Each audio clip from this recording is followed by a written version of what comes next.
vamos a meternos ya con el tema de los Espera, espera, espera, monetes. espera, espera. Me espero.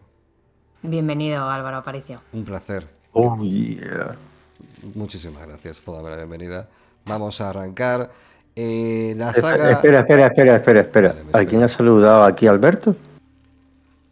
¿Cómo?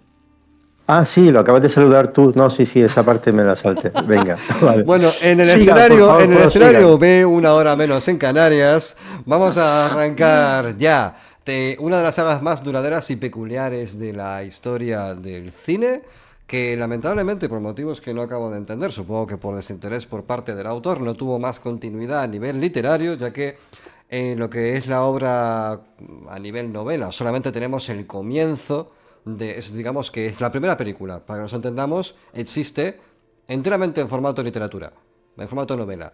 Y no hay más. A partir de ahí, la saga a nivel cinematográfico tuvo un gran éxito y fue creciendo. Pero bueno, ya entraremos un poco más en detalle respecto a la parte cinematográfica. Como elemento literario, es algo raro, la verdad. Yo creo que diría que es una de esas sagas que no acabas de entender muy bien cómo pudo haber durado tanto a lo largo del tiempo y sin embargo lo ha hecho con mayor o menor éxito, pero siempre de un modo bastante interesante. Esta saga arranca efectivamente con El planeta de los simios, que fue escrita por el señor Pierre Boulle en 1963. Como decía antes, la novela ya expone toda la premisa que podéis encontrar en la primera película. De hecho, la adaptación se estrena en 1968, 5 años después de que el libro se publicase, y salvo algunos detalles que pueden ser más, bueno, más cuestionados en elecciones cinematográficas e incluso en lo que es si la obra literaria en sí interesa, que eso ya entraremos a compararlo, es muy fiel, es bastante fiel la película al libro. Pero antes de meternos en sí, en lo que es el planeta de los simios, vamos a hablar brevemente sobre quién es Pierre Boulle, más que nada porque conociendo un poco de su vida, su trayectoria, quién es, qué hizo y por qué, entenderemos un poco mejor por qué escribió este libro y cómo este libro acabó generando este éxito cinematográfico. Pierre nace en 1912 en Avignon, Francia, y para que entendáis un poco mejor por qué esta persona es relevante, pese a que estoy segurísimo de que muchos de vosotros, al igual que yo, no lo conocíamos, o su obra a lo mejor ya no resuena con la misma fuerza, quizás porque las derivas comerciales editoriales van cambiando y hacen que lo que antes era interesante ahora deje de serlo, es el responsable de una novela oscarizada, vamos a decirlo así, que es El puente sobre el río Kwai. Hablamos de una persona que tiene una relación con Hollywood bastante potente y que su adaptación a guión le acabó dando un Oscar. Pero esto tiene trampa y ya veréis por qué. Chan, Bull, chan, chan. chan chan chan, tiene bastante trampa. Pierre Bull era ingeniero de formación, se graduó en 1933, muy jovencito. Hasta aquí, sin demasiadas peculiaridades, un tío joven que se va a trabajar a Malasia porque ahí tiene la posibilidad de trabajar en una empresa bastante guay, de lo que le gusta, ser ingeniero. Sobre el río Eh, Guay estaba la empresa. sobre el río Guay, creo que no. Lo siento. Espérate, es que no tengo a mano los aplausos, luego te los meto en postpro, ¿vale? Eh, Como quieras. En este punto de la historia conoce a su primer gran amor en una cena de trabajo, pero bueno, esto no acaba prosperando. De hecho, la vida de Pierre Boulle, quiero que sepáis que no es la vida más apasionante de la historia, pero tiene algunos puntos en común con la de James Clavell que hemos hablado en el anterior no, hace dos programas de Shogun. Porque al igual que Clavel, el señor Pierre Boulle acaba convirtiéndose en un prisionero de guerra. Pero bueno, hasta ahí, digamos que en Malasia, 1930 y pico, está el tío trabajando, con esta mujer se enamora, pero esta mujer está separada de un funcionario francés. Hablamos de este sudeste asiático parcialmente colonizado, parcial o completamente colonizado por Inglaterra, porque son colonias británicas, pero nos acercamos a uno de los eventos, a una gran debacle del siglo XX, la Segunda Guerra Mundial. Entonces, bueno, en este contexto, Pierre se alista al ejército francés en Indochina y decide unirse a la misión de la Francia Libre en Singapur, poquito después de que Alemania ocupase Francia, que yo supongo que sería 1941, por ahí no me acuerdo, hablo de oídas. La cuestión es que, curiosamente, Pierre se volcó durante la guerra como agente secreto, adoptó un nombre falso y estuvo muy activo en el movimiento de resistencia en Birmania, en China y en Indochina. ¿Vale? Como cosa curiosa, yo no soy un gran experto de la historia de la Segunda Guerra Mundial, pero claro, cuando se produce la conquista, la invasión nazi en Francia, se produce un cisma político bastante grande. Y básicamente, ahora luego nos lo va a explicar un poquito mejor Diana, pero digamos que por un lado estaban la gente que estaba en contra de los alemanes, de los nazis, y luego estaba la gente que, viéndose conquistados, dijeron, pues colaboremos, ¿vale? Este comentario de inserta aquí la vaselina Leberfreund lo ha puesto Diana, ¿vale? Pero no tenías por qué decirlo tampoco. Pero me ha o hecho sea, es mucha que- gracia, quiero que lo sepáis que existe. Al final, Sí. así esta Francia colaboracionista acaba llamándose la Francia de Vichy, porque ahí es donde se instaura el estado de gobierno en esa Francia tomada y, bueno, ese aparato gubernamental colabora con Hitler y tiene al frente al mariscal Philippe Pétain, ¿vale? Bueno, Diana, ¿esto qué sí. significa? A ver, no vamos a entrar en los vericuetos históricos y políticos porque no tenemos tiempo, no somos un programa de historia. Si queréis, hacemos un programa de historia con Carlos. Bueno, no creo que es de esta historia. Pero bueno, el caso es que Pierre estaba en contra de los colaboracionistas y a favor de Charles de Gaulle, que se encontraba en el otro extremo del Rin como el hombre que dirigió las fuerzas francesas libres contra la Alemania nazi. Ahora que sabemos que había un gobierno francés nazi y otro que no lo era, bueno, nazi, colaboracionista, Colaboracionista. y sabemos que Pierre estaba con los que no gaseaban seres humanos, regresemos a su vida y pongamos el foco en el momento en el que acaba siendo capturado por los franceses, que sí querían... Es que esto está muy feo. ¿Por Esto no qué? se sabía, hombre. No, pues no se sabía qué pasaba. Esto era una cosa de tapadillo. Vamos a ver, sí, no, a ver, la cuestión es que si A ver, viene, el trabajo Sara Libres era una consigna... En fin, bueno, A déjalo. Francia no llegaba el humo, ¿no? No, a Francia no llegaba, es verdad. es que la O, zona de bueno, interés lograba. estaba muy lejos, a lo mejor.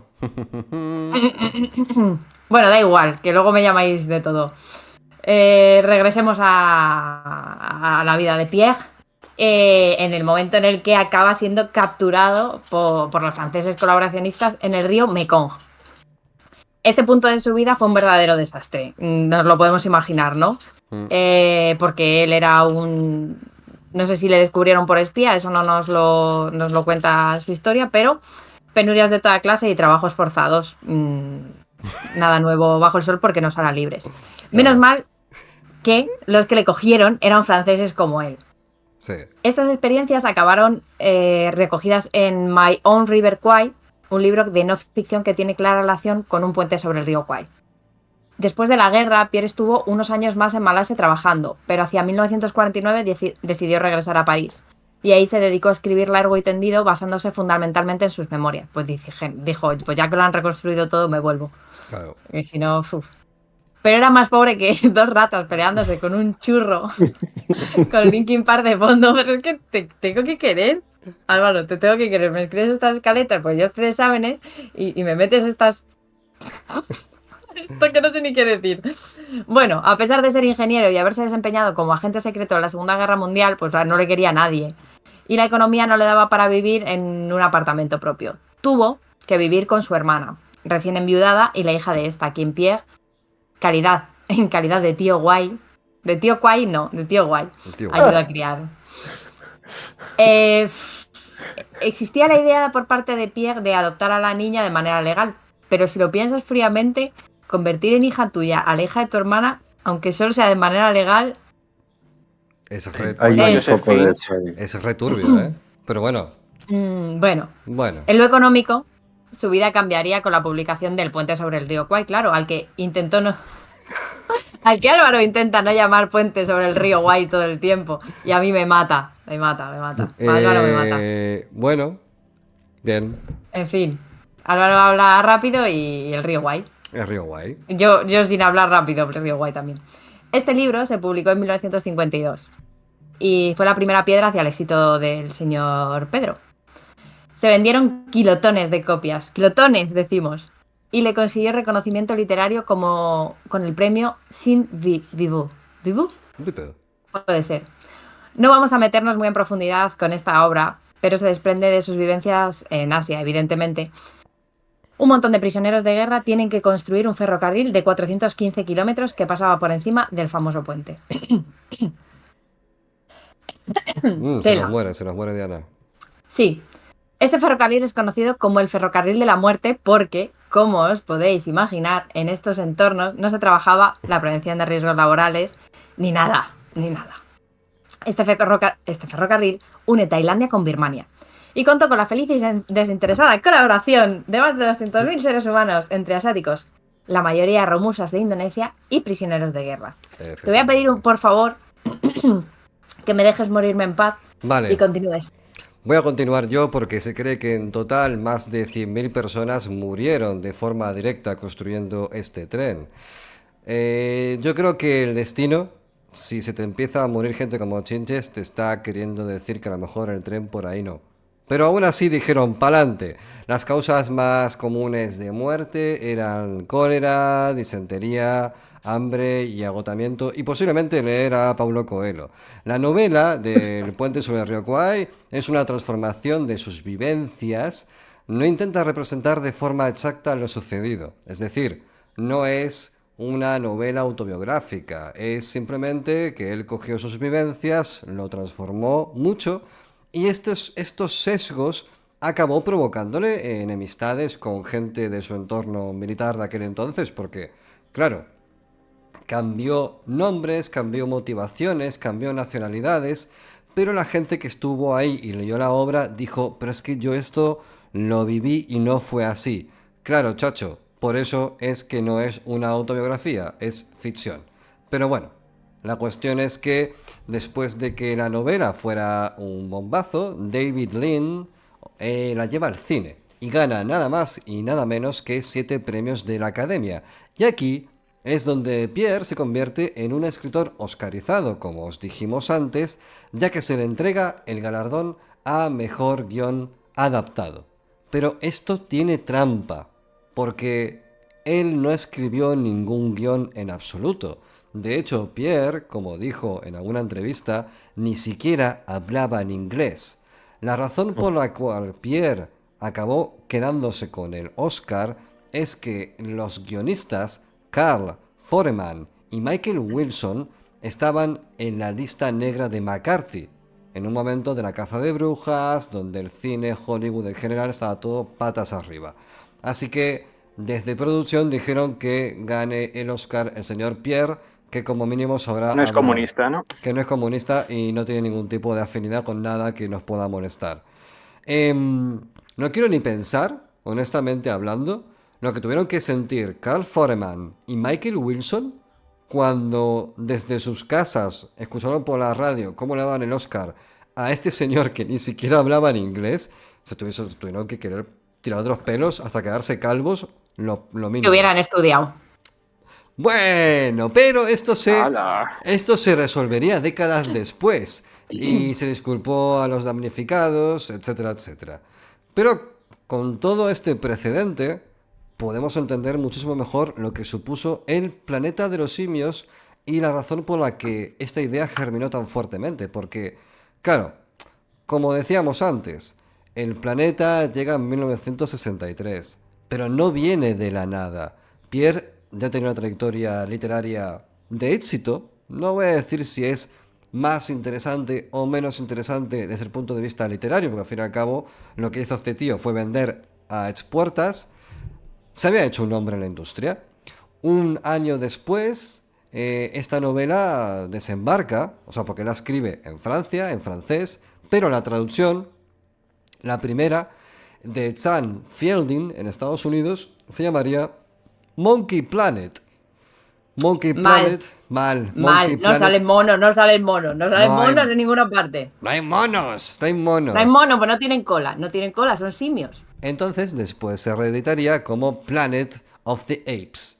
Este Bien. libro no hubiera sido posible sin sus vivencias en Malasia, donde estuvo en contacto con la vida silvestre, entrando en comunión con algo más que ese europeísmo francés que evidentemente en el jardín, en el patio de tu casa no lo vas a ver. En Malasia el tío estuvo en la movida, con los monetes Sí, ahí, a tope. hay tela de monos en Malasia, Hay hay tela de muchos. monos, muchísimos. La premisa con la que arranca el libro es un mero recurso narrativo, ahora lo veremos a continuación, lo hablaremos en profundidad, que es que un grupo de turistas espaciales van en una nave y recogen un diario que flota a la deriva en el puto cosmos. Digamos que hay una botella ahí con un mensaje, sacan la mano, Literalmente hay una botella. hay una botella y esto es básicamente una carta de una botella, aquí hay una historia y esa es la historia que refleja la película, la de la botella, la historia que todo el mundo conoce. Y tenemos ahora una lectura que nos va a hacer Diana, así que Muy Diana, bien. por favor, si tienes la voz entera, si crees que He puedes vuelto, he leer resucitado. un párrafo sin agonizar, adelante, por favor. Sigo viva, gracias. Jin conocía perfectamente otras artes que los cosmonautas a la vela consideraban como el colmo de la habilidad. Por ejemplo, el de utilizar la sombra de los planetas y la de algunos satélites para virar a bordo. Enseñaba su ciencia a Phyllis, que iba siendo casi tan hábil como él, y a menudo más temeraria. Cuando llevaba el timón, le daba a veces por correr bordadas que lo llevaban a los confines de su sistema estelar, con desprecio de la tempestad magnética que empezaba a trastornar las ondas luminosas y a sacudir la nave como si fuera un cascarón de nuez. 2 o 3 veces Jean, despertarse sobresaltado por la tempestad, había tenido... Por favor, Alberto, Nocturnis, al ayúdame. rescate, por favor, que Diana está agonizando ahora mismo. Allá voy. Voy a empezar desde cuando llevaba el timón. Vale. Cuando llevaba el timón, le daba a veces por correr bordadas que los llevaban a los confines de su sistema estelar, con desprecio de la tempestad magnética que empezaba a transformar las ondas luminosas y a sacudir la nave como si fuera un cascarón de nuez. 2 o 3 veces, Jean, al despertarse sobresaltado por la tempestad, había tenido que enfadarse por arrancarle el timón de las manos y para volver enseguida a puerto seguro, había tenido que poner urgentemente en marcha el cohete auxiliar, que tenía el puntillo de no utilizar más que en caso de peligro. Aquel día, Jean y Phyllis estaban tendidos, el uno al lado del otro, en el centro de su globo, sin otra preocupación que disfrutar de sus vacaciones, dejándose tostar por los rayos de sus 3 soles. Jean, con los ojos cerrados, no pensaba más que en su amor por Phyllis. Tendida de costado, Phyllis miraba la inmensidad del mundo, y como le sucedía muy a menudo, se dejaba hipnotizar por la sensación cósmica de la nada. De repente salió de su abstracción y, frunciendo las cejas, se levantó a medias. Un relámpago insólito acababa de cruzar el vacío. Esperó unos segundos y percibió un nuevo resplandor, como un rayo de luz reflejándose sobre un objeto brillante. El sentido del cosmos, que había adquirido en el curso de estos cruceros, no podía engañarla. Por otra parte, Jean, advertido, opinó lo mismo que ella, y no era posible creer que Jean pudiera equivocarse en estas cuestiones. En el espacio, a una distancia que no podían aún precisar, flotaba un cuerpo que brillaba a la luz. Jean cogió los gemelos y miró el objeto misterioso, mientras Phyllis se apoyaba sobre su hombro. Estos dos son las figuras con las que arranca la obra, luego no tienen más continuidad. Sí que es verdad que regresan al final, un poco Ujú. como corolario. Sí, Está guay, es un recurso que mola, pero no va de esto realmente. el planeta de los simios. Tampoco muy original, ¿no? El recurso en sí.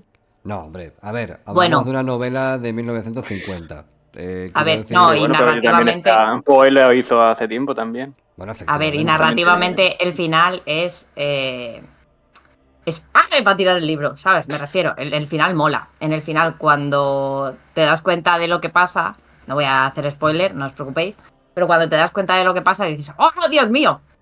Entonces, mola esa parte, pero es verdad que su historia pues no va mucho más allá de esto. No, bueno, de hecho, Eran amigos, que lo sepáis. eran amiguitos que de vez en cuando se miraban muy fijamente. Muy fijamente. Y decían, qué talón. La cuestión es Y en que, el espacio nadie podía oír sus gemidos, ¿no? efectivamente, yo creo que de todos los presentes, con diferencia, creo que el más fan de la saga es Coquín. Así que voy a abrir esta pregunta con el propio príncipe Guanche para que me digas, nos digas, Coquín, ¿cómo llegaste al planeta de los simios?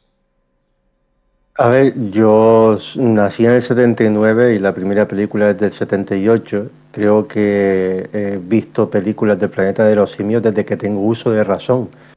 De hecho, hubo una época donde era más simio que persona, pero se me cayó el pelo. La cosa es que creo que he visto todas las películas en cuanto he tenido ocasión y es una de esas películas del rollo como la del laberinto de David Bowie que veo como 3 o 4 veces al año. Algunas de ellas hasta incluso les perdí la pista y las guardé en la nebulosa, como por ejemplo la cuarta entrega, pero gracias a internet y a YouTube y esas cosas, pues las pude refrescar.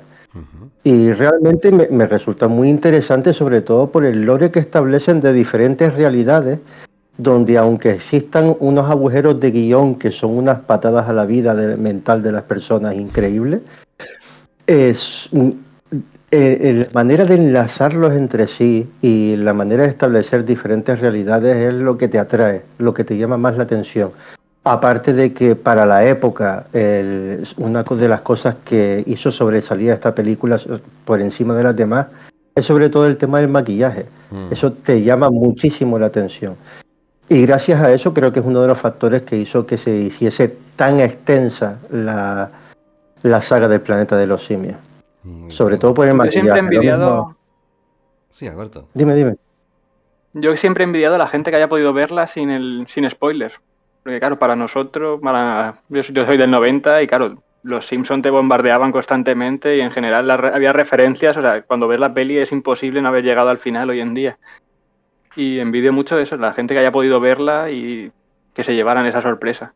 No Bueno, sé si vosotros ya os comisteis el spoiler todos, como yo, o qué. te diré más, yo recuerdo haberla visto y con la persona que tenía al lado, que no sé si era mi padre, mi madre o uno de mis abuelos, me decía, y me contó el final y me decía, ahora viene, lo que te dije, ¿verdad? Ahora viene. Y decía, joder, Te mato. estaba tan entusiasmado por el final que me decía, y ahora viene esa parte.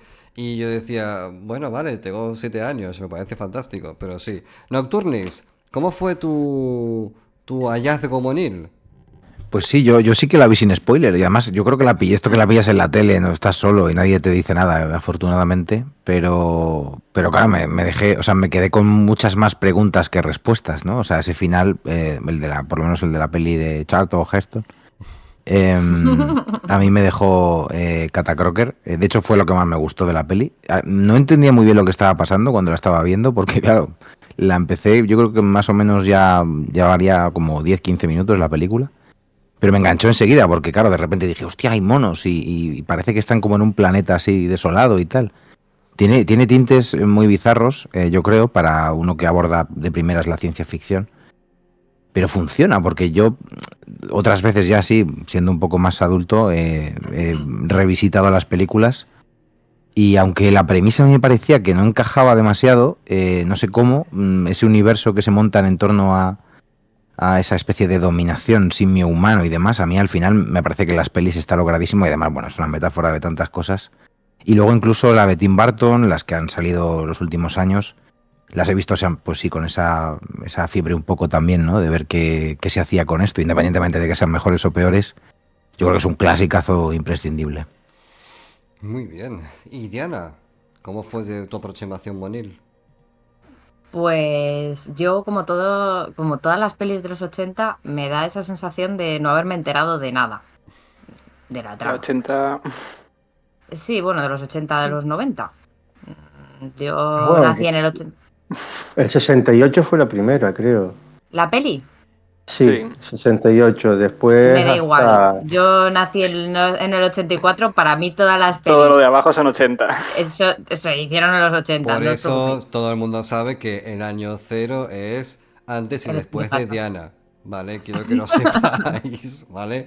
Que si habéis nacido antes, sois quimeras, evanescencias en el éter. Continúa, Diana, por favor. Bueno, a ver, realmente lo que pasa es que, pues eso, yo cuando la vi, no recuerdo si me comí el spoiler o no del final de la peli, pero supongo que algo vi. Es verdad que vi primero la peli antes que los spoilers de Los Simpson, porque soy algo más mayor que Alberto. Pero recuerdo que en su día pues me pasó sin pena ni gloria. A mí los monetes me dan bastante manía. Los monos, los simios, me dan mucha manía, pues se parecen mucho a la gente, entonces no me gustan. Así que hacer una peli sobre ellos pues tampoco tenía gran interés para mí. O sea, por otros mamíferos sí que me habría, ¿no? Liberad a Willy la vi como 20 veces. Que por cierto también está basado en un libro. Ah, sí. Sí, sí, Quiero que sí, sepas que magnífico. odio esa saga. Liberad Odio. a Willy, Ojalá, yo es ojalá que nunca la liberen y le hagan salchichas a la puta ballena. estaba enamorada del protagonista del libro Ah, vale, era por eso. y sí, sí, y el de la peli también me gustaban los dos. Bueno, Bueno, da igual. bueno. El caso, es como el niño del Sequest, también me gustaba. Gente que trabaja con mamíferos. El caso es que bueno, que la verdad es que me pasó sin pena ni gloria. Me ha gustado bastante más el libro que cualquier, o sea, que cualquier peli no, bueno. De las últimas, la del origen del planeta de los simios, me gustó mucho. Me pareció que estaba guay. Es El resto, pues, la de James Franco. La que está James Franco sí, es. Vale, sí, sí. sí. Bueno, en lo que fue el reboot después del intento de Tim Burton. Que a mí no me disgustó el de Tim Burton, a mí me gustó, ¿eh? Hay gente que lo odia. Es una versión diferente, Fue pero está un bastante fracaso, bien. ¿no? A mí no me Hombre, a lo desagradó. mejor a nivel de taquilla puede ser, pero Sí, sí, en realidad fue un tiene... descalabro importante, ¿eh? Porque costó Sí. muchísimo dinero y todo el mundo tenía muchas expectativas. Además era algo que a Tim Burton tampoco le pegaba del todo y aún así, bueno. No, además, claro, era el momento de despegue de Tim Burton, que Bueno, veníamos yo creo que a lo de... mejor era un poco por mamarrachez de que eran monos, ¿no? A lo mejor, yo qué sé. No tengo ni idea. El caso es que no se nota que la dirige Tim A Burton. Yo al mí, menos no me doy no, no, cuenta. No, no a mí me no parece la tiene típica sello. película por encargo. Mm. Sí, es Necesitamos que verdad alguien haga que esto. Sí, es un caso Pues yo parecido al de Dune con siento... David Lynch. Coges un director que es bastante autor y lo metes en un megaproyecto a ver qué sale. Yo Toma, Y siento Tim, encima venía ser... de por $1 millón. Boot y no sé, igual necesitaba dinero para Big Fish. Y dijo, bueno, Es pues verdad. dirijo esto de los monos. Encima, claro, el póster de la película parecía como que iba a haber una batalla y luego realmente no la había. Sí que es verdad que a nivel de vestuario le dieron un buen repaso porque la película, pues a mí me gusta, pero entiendo que hoy en día toda la caracterización de los monos está bastante pasadita. Sí. Y la caracterización que hizo Tim Burton fue una maravilla y de hecho ha sido la que han mantenido en el resto de la última saga. ¿Qué ibas a decir, Coquín? Siento ser la nota discordante. A mí me gustó mucho esa película, si la entendemos dentro de lo que viene a ser la otra visión paralela a lo que es la que estamos acostumbrados del planeta de los simios, porque esos son como si fuesen simios humanizados, la saga original, pero estos son más simios evolucionados dentro de su propia naturaleza, los movimientos, las maneras de actuar, esa visión de cuál pudo haber sido el origen de esa nueva realidad, como una película paralela a todas las demás, está muy interesante. No solamente por el maquillaje. De hecho, yo difiero contigo en la idea de que no se parece en una de Tim Burton, claro que sí. Yo creo que todas las que aparece Helena Bonham Carter tienen toda la pinta de ser de Tim Burton, ¿sabes? Que hace de Cira, ¿no? Sí, Es que no recuerdo haber visto nada de la peli, nada más que a Elena Bonham Carter. Ya. Yo diré que hombre, respecto a Tim Roth hizo un buen papel también. ese que hace de malo ahí, ¿no? Sí. Vale, es que lo aborda, es que es el mejor personaje de la película, yo A mí es creo. que también, creo que es Mark Wahlberg, ¿no? A mí es que Sí, este hombre no termino yo Uf, de conectar mucho pero es con que yo él. Mark Después de Wahlberg Boogie no, es Nights que no, hizo nada bueno. no lo ubico en ninguna parte. Es un actor que Es como, Bueno, es coño, como en un actor del Infiltrados, hacendado. en Infiltrados sí que está curioso. Bueno, está no sé, guay. es un actor que a mí de prota me parece que muchas veces es el de Ted, el del osito Mm, de... sí. No sé, de todas formas sí que, o sea, yo coincido, a ver, a mí que me den ciencia ficción, por Dios, que me den Planeta de los Simios, aunque sean versiones serie Z, y además las voy a ver todas. Pero que es verdad que hay como muchos saltos en la franquicia. Y intentar recuperarla ha sido, yo creo que un logro, porque han ido a saco con otro argumento más o menos, como decía Coquín, ¿no? Paralelo a lo que podía ser un revisitarlo, pero de forma diferente. Las últimas pelis con James Franco a mí me pareció buenísima y yo creo que esta nueva saga sí que está siendo un éxito. O sea que, vamos, me parece que sí que interesa Mm. el planeta de los simios, sigue interesando, a pesar de que es ciencia ficción bastante viejuna, ¿eh? Yo no entiendo muy bien cómo han encontrado esa fórmula, pero la verdad es que es... Sí, muy a mí me blando parecen muy todo. buenas. Es Sí, sorprende bastante bastante blando. que tenga tanto éxito, porque es eso. Son películas que serán muy caras. Una Sí. ciencia ficción además que cuesta bastante de entrar, porque claro, es muy raro, son los personajes, la mayoría son monos, y está teniendo, pues eso, muchísimo éxito. Pero es que Es yo que creo ahí, creo una cosa, Joaquín, por acabar con la película de Tim Burton, simplemente, y te doy paso, decir que la película esta, aunque es verdad que es muy irregular y que dentro del arco del reboot es posiblemente de las más flojas o la más floja, el final de la película de Tim Burton es bastante fiel al final del libro. Y no me refiero al final final, porque tiene dos finales. Tiene el final de la historia dentro de la botella y luego tiene el final de los cosmonautas que os ha leído Diana y Alberto antes.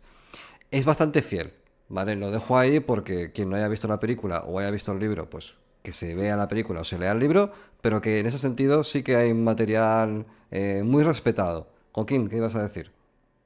yo creo que es bastante explicable el por qué se hizo tan famoso y tan prolífica esta saga, si entendemos cuál fue el momento en el que se desarrolló el planeta de los simios y qué es lo que había alrededor. Porque Sí, yo lo que digo que me choca es que ahora esté teniendo éxito, que a la gente le claro, siga porque interesando, que me parece de puta el madre, pero que motivo, me el, mo- sorprenda que sigan. el motivo de eso es precisamente porque hay público de culto que ha arrastrado a la gente que viene detrás. Si no hubiese existido la primera saga, la nueva serie de películas no habrían triunfado tanto. ¿Quieres decir que se ha hecho más famosa por las chapas monumentales que ha dado la Por, su- gente por supuesto que sobre, sí. o sea, Claro. los chapistas del mundo han hecho que se siga viendo el planeta de los simios? O sea, A ver, acoso y Sí. derribo, lo que llamamos aquí. yo creo que hay Es que varios además, sin duda, elementos. Creo que igual que Star Wars. hay varios Sí. elementos para que iremos profundizando, pero como detalle a pie de página, no se cataloga el planeta de los simios como ciencia ficción en ninguna parte. Es distopía. Creo que eso es una clave, porque la distopía interesa siempre. Da igual que sea sci-fi, Es un what estética. if. Claro, es un what if, y al final como lo que interesa es el elemento social, el elemento cultura, el choque de culturas, eso nunca muere, nunca Sí. pasa de moda.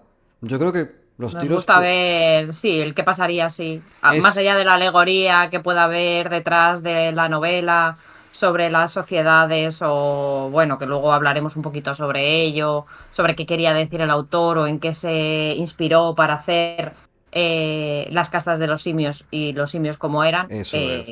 Sí, yo creo que más allá es...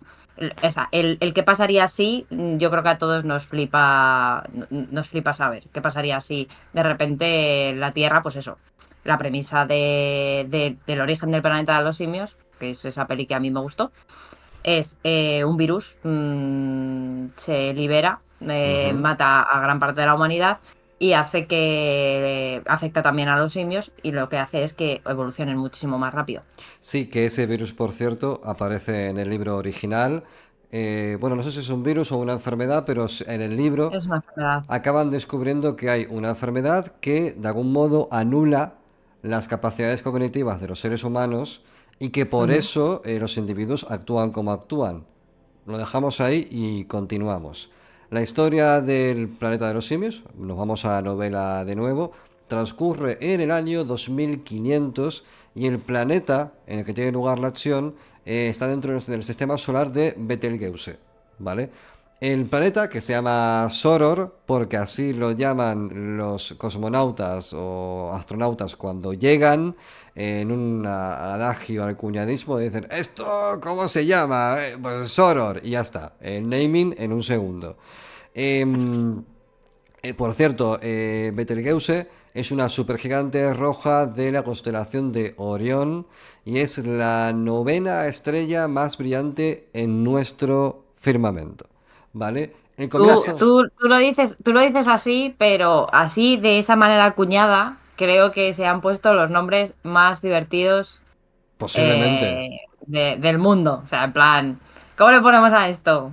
Juan Román, ¡ja, ja, ja! ¿Sabes? En plan ¿Cómo le así. pongo a esto? Zafarrancho. ¡Ja, ja! Alcantarilla, ¡ja, ja! Y los nativos diciendo, estos hijos de puta Sí, que han sí. llegado, le han puesto nombre a esto y estamos aquí viviendo nosotros. Bueno, en fin, que sepáis que Soror se llamó efectivamente así, Soror. A saber cómo nos llamarán a nosotros, ¿sabes? Efectivamente. Posiblemente a nivel narrativo el principio de la obra, y cuando digo el principio me refiero ya a cuando viajan a Soror y empiezan a ver el planeta y toda la vaina, es de lo menos interesante porque ahí sí que cuando mueves mucho el libro cae caspa. Por muchísimos motivos, muchísimos A motivos. ver, porque está escrito cuando está escrito y no vamos a perder de vista pues que socialmente, para mí este libro ha envejecido, socialmente ha envejecido muy mal. Sí. Entonces, nos iremos dando cuenta un poco cuando avancemos en el libro por qué. eh, Claro, es que, a ver, pero sí, el principio del sí. libro, llegan los astronautas, ven el planeta, es todo mucha jungla, muy tal, y de pronto en un estanque ven a Nova. Nova, para quien no lo sepa, es la compañera, bueno, iba a decir A otra que le sentimental, ponen nombre porque sí. A otra que ella no se llama de ninguna manera. De repente llega el pues señor este que se llama Ulises se llama y dice, pues, Ulises. Y Nova básicamente está buenísima, es despampanante, es brutal, y la miran ahí y dice, oh, wow, Nova, qué buena estás. No sé, bueno, pasando páginas y totalmente. O sea, diciendo, todo el tiempo, a ver páginas, páginas si de... pasa esto ya, que me he cansado de ver a Nova. Pero de pronto aparecen los monetes y ahí es cuando la obra hace yupa para arriba y sube. Y la verdad es que ahí es cuando realmente es interesante, porque tengo una frase aquí que me ha apuntado y me ha dicho Diana, ¿esta frase tú crees que sí? Sí, porque creo que tiene Uy, uy, sentido. uy, uy, uy, uy. La A ver, a ver, a historia ver. del planeta Dale. de los simios, la original, es potencialmente la historia del Holocausto. Es decir, Madre si mía. cambias a los monos por nazis y a los seres humanos por judíos y al prota por un Sonderkommando, que era un judío colaboracionista en los campos de concentración, es exactamente lo mismo. De hecho, la historia del libro es durísima.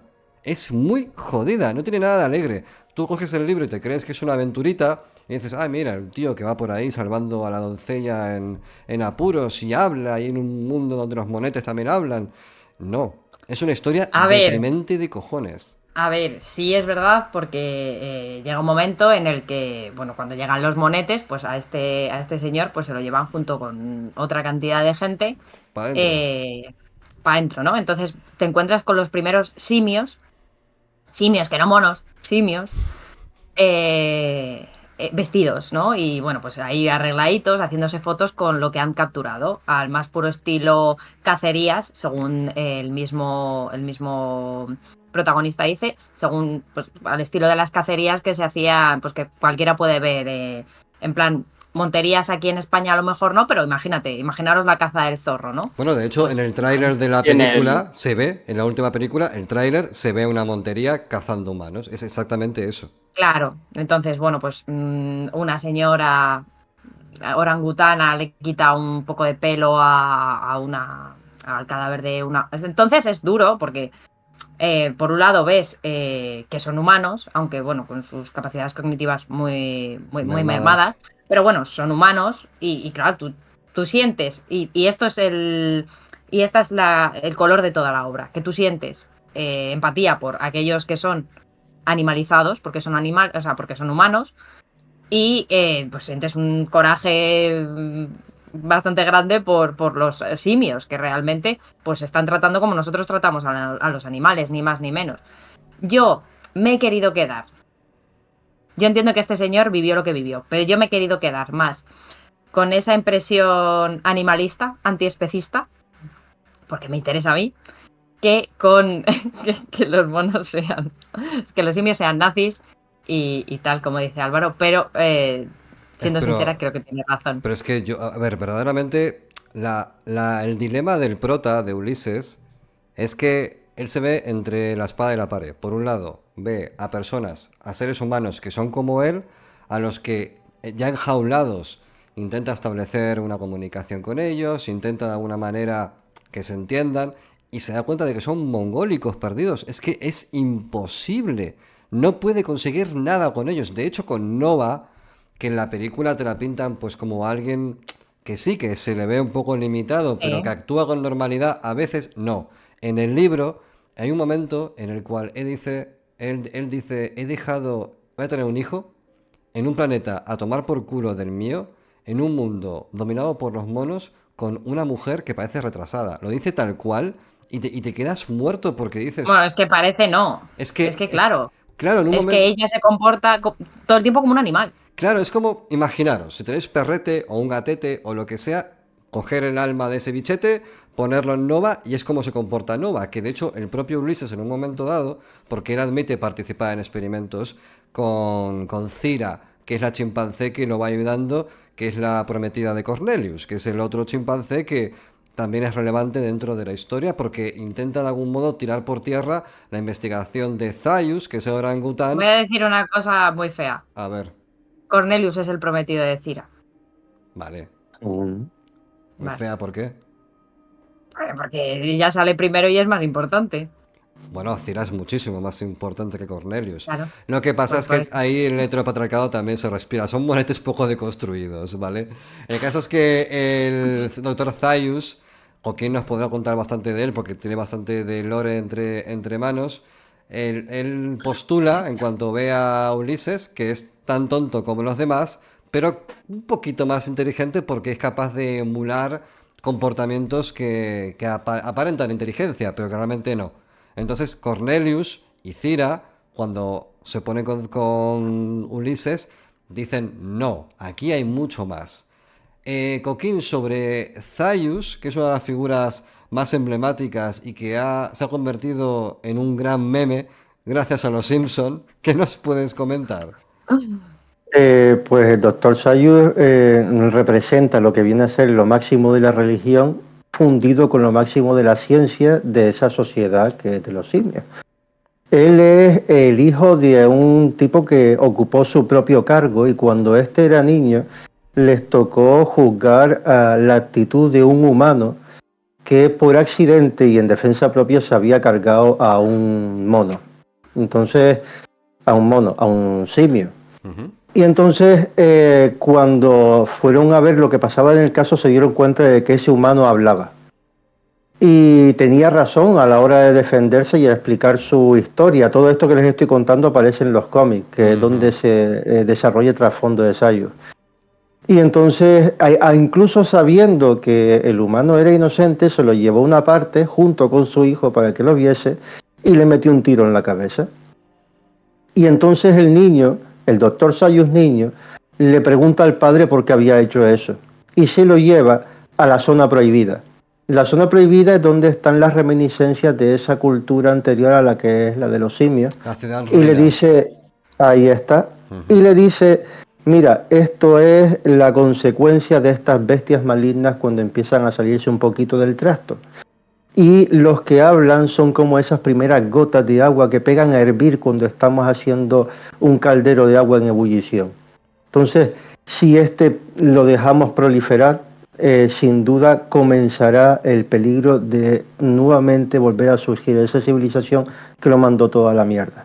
Entonces, desde muy pequeño y con ese golpe de impresión que se lleva Sayus, a la hora de desarrollar su modo de vida y su cargo, lo que hace es asegurar las creencias y la vía científica que él apoya, ocultando toda esa zona que en esencia es la zona prohibida, que es la mitad de la historia, sobre todo en la saga.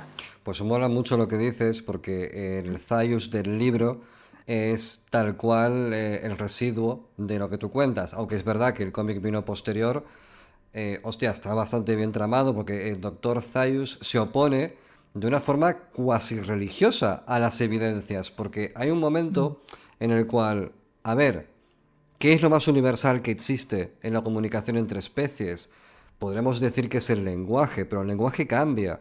Hay un momento en el cual si no hay una interfaz, tú puedes señalar un elemento, pero podrías decir que un animal puede reproducir como un loro palabras y no dirías que es necesariamente inteligente. Pero hay un lenguaje más universal que ese, que son las matemáticas. Cuando Ulises está en la jaula y está con Cira ahí fuera, que lo vigila y que le dice, tú con Nova, iros a echar un polvo que quiero vigilar y tomar notas. Al final Ulises Y se sí, tomar cansa. notas.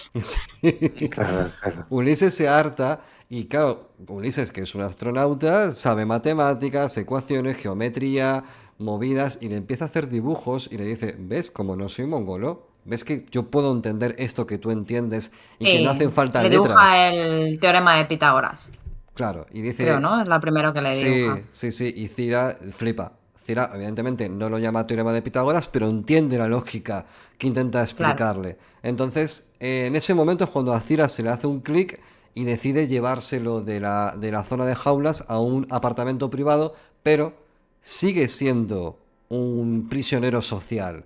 Porque aunque no sea considerado un despojo como los demás, está estigmatizado simplemente por ser un ser humano. De hecho, no puede ir con ropa, tiene que ir desnudo todo el tiempo. Porque Claro. Cira le dice, no te puedo vestir, porque si te he visto, ¿qué van a pensar los demás que hago contigo? O sea, ¿os imagináis a vosotros vestir a un perro de smoking? ¿A que no? ¿O sí? Hombre, No, claro, yo a no. día Más de hoy, común de lo que... ¿eh? a día de hoy, Bueno, yo qué pero... sé, es verdad que sí, bueno, en 1950 seguramente no era nada común vestir a los perros. O sea, mira, alguna cosa habría por ahí, Bueno, ya te lo alguna digo cosa yo. Pero habría, bueno, pero no es lo habitual. igual, claro, si... No, pero hay una cosa que ella sí que plantea y es que si te he visto, o sea, casi va a ser una No me mofa. acuerdo. Claro. Es como cuando... Qué idiota. Bueno, imaginaos de vacas en lugar de perros, no animales domésticos, No, pero bueno, porque ellos sí, no están domesticados. tú cuando ves a un mono, a un chimpancé o a un cualquier simio vestido, es una mofa para él, porque evidentemente no le hace falta Claro, vestirse. pues aquí pasa una cosa parecida. Los Sí, simios sí que van vestidos perfectamente, pero no consideran que él deba ir sí, vestidos porque no entienden que en la mentalidad de un ser humano primitivo claro. exista ese tabú, esa moralidad. Pero claro, cuando Ulises pide ir vestido, bueno, la novela de verdad que hay un momento en el cual la leí del tirón porque está bastante, bastante bien. La única pena, y esto sí que forma parte de un momento en el cual fue escrita, es que es muy blanda con algunas cosas. Es decir, pudiendo ser algo, no voy a decir gore, pero sí que mentalmente te deja con el clic ahí dando vueltas, se queda a medio camino, no se la juega. Intenta jugar la carta de la dureza, pero es como la película. La película es blandísima. Sí, La película pegan latigazos, pero creo que si muere alguien no se ve nada de sangre. Es igual, el libro es más 13, para que me entendáis. Pero tiene ideas muy, muy, muy potentes. Es una novela cándida dentro de lo que está contando. Así que vamos a ir con la lectura, amado Nocturnis, para ir explorando un poco más el mundo de Soror y nos metemos con Diana en las tres castas, en las tres grandes castas, gorilas, orangutanes y chimpancés. Adelante, Nocturnis. Allá vamos. Dice así. Nuestro vehículo redujo la marcha y me di cuenta de que entrábamos en una ciudad. Los prisioneros se habían levantado y estaban acurrucados contra los barrotes, mirando un espectáculo que parecía revivir su emoción de la víspera. Los imité, arrimándome a los barrotes, y contemplé por vez primera una ciudad civilizada del planeta Soror. Rodábamos por una calle bastante ancha, bordeada de aceras. Examiné ansiosamente a los viandantes. Todos eran simios. Vi un comerciante, una especie de droguero, que acababa de levantar la puerta de su tienda y se volvía con curiosidad para vernos pasar. Era un mono. Traté de ver a los pasajeros y a los conductores de los coches automóviles que nos pasaban, Estaban vestidos como hombres, pero eran monos. Mi esperanza de descubrir una raza humana civilizada iba resultando una quimera, y pasé el resto del trayecto sumido en un triste descorazonamiento. Nuestro camión redujo más la marcha. Pude ver entonces que durante la noche el convoy se había disgregado, ya que solamente quedaban 2 vehículos y los otros debían de haber tomado otra dirección. Después de haber franqueado una puerta cochera, nos detuvimos en un patio. Enseguida nos rodearon unos monos, que con unas picas se aplicaron a calmar la excitación creciente de los prisioneros. El patio estaba rodeado de edificios de varios pisos, con hileras de ventanas iguales. El conjunto sugería la idea de un hospital, y esta impresión fue confirmada por la llegada de unos personajes que avanzaban al encuentro de nuestros guardianes. Todos llevaban bata blanca y un pequeño gorro, como los enfermeros, pero también eran monos. Todos eran monos, gorilas y chimpancés. Ayudaron a nuestros guardianes a descargar los camiones. Nos sacaron de la jaula, uno a uno, y metidos en sacos grandes, nos condujeron al interior del edificio. Yo no opuse resistencia alguna, y me dejé llevar por 2 gorilas gordos vestidos de blanco. Durante unos minutos tuve la impresión de que íbamos por unos largos corredores y subíamos unas escaleras. Finalmente fui depositado, sin ningún cuidado, sobre el parquet, y después, una vez abierto el saco, proyectado dentro de otra jaula, esta vez fija, con el suelo recubierto de un lecho de paja y en la que estaba yo solo. Uno de los gorilas corrió cuidadosamente el cerrojo de la jaula. La estancia donde me hallaba contenía un gran número de jaulas parecidas a la mía, dispuestas en 2 hileras, y que daban a un largo corredor. La mayor parte estaban ocupadas, unas por víctimas, como yo, de la batida, y otras por hombres y mujeres que debían llevar allí algún tiempo. A estos se les reconocía por su actitud resignada. Miraban a los recién llegados con aire desengañado, casi sin levantar la vista cuando alguno de ellos profería un gemido plañidero. Me fijé también en que los nuevos eran colocados, como yo, en jaulas individuales, mientras que los antiguos, en general, estaban reunidos por parejas. Pasando la nariz entre 2 barrotes, pude ver una jaula mayor, al final del pasillo, en la que había un gran número de niños. Contrariamente a los adultos, estos parecían muy excitados por la llegada de nuestra hornada. Gesticulaban, se empujaban y hacían como si sacudieran los barrotes dando pequeños gritos, como monos jóvenes y pendencieros. Los 2 gorilas volvieron a entrar con otro saco. De él salió mi amiga Nova, y tuve el consuelo de ver que la metían en una jaula situada precisamente frente a la mía. Ella protestó a su manera contra aquella operación, intentando arañar y morder. Cuando cerraron la puerta, se lanzó contra los barrotes tratando de moverlos, rechinando los dientes y lanzando unos aullidos que partían el alma. Al cabo de un rato, me vio. Se quedó quieta y levantó un poco la cabeza como un animal sorprendido. Le dirigí una media sonrisa prudente que ella intentó imitar con torpeza, lo que me llenó el corazón de alegría. Bueno, y después de esta terrible, aunque como ha comentado muy bien Álvaro, azucarada exposición de cómo viven los seres humanos dentro de la sociedad de los simios, pues vamos a ir a ver cuál es la sociedad de los simios. Los gorilas representan el poder. Se les puede ver en política, en cargos militares y de defensa. En la novela, sin embargo, apenas se les ve más que como la representación de la violencia, la brutalidad y la represión. Como que en otra época, cuando había guerras entre los simios, representaban la nobleza, ¿no? La casta dominante, y que eran, pues eso. En algún momento se ve algún cuadro de algún gorila dirigiendo, porque bueno, dirigiéndose a la batalla. Hay un par de menciones, pues eso, de gorilas intelectuales a través del propio protagonista, que comenta que los gorilas a veces escriben libros, aunque les interesa más el continente que el contenido. La razón por la que los gorilas son la casta principal se debe precisamente, pues eso, a la fuerza, como os he dicho, ¿no? En los albores de Soros, cuando los simios se repartían el pastel, los gorilas se impusieron en todo cuanto tuviera que ver con conflictos bélicos. Pero se ha quedado como algo del pasado. Los orangutanes son el contrapeso de los gorilas, son la rama de humanidades. filólogos, doctores y artistas. Como dicen los propios, bueno, la propia Cira, son la ciencia. Sin embargo, en contra de lo que pueda parecer, no son bohemios, para nada, son muy elitistas. Los orangutanes son a las letras lo que Orson Scott Card a la literatura contemporánea. Está pocho y huele a rancio. Representan el mamoneo de darse medallitas entre sí, son sofistas, les encanta esgrimir grandes discursos vacíos, son los guardianes del conocimiento cultural y se oponen a cualquier cosa que les pueda provocar un cambio. Pues las ranciedades. En la novela, que yo recuerdo al menos, no hay figuras religiosas, o por lo menos ya no. Pero si existiese un ministerio de la fe, lo llevaría un orangután. Finalmente están los chimpancés. Son pijoprogres de ciencias y les encanta contradecir a los orangutanes y podían llevar coleta.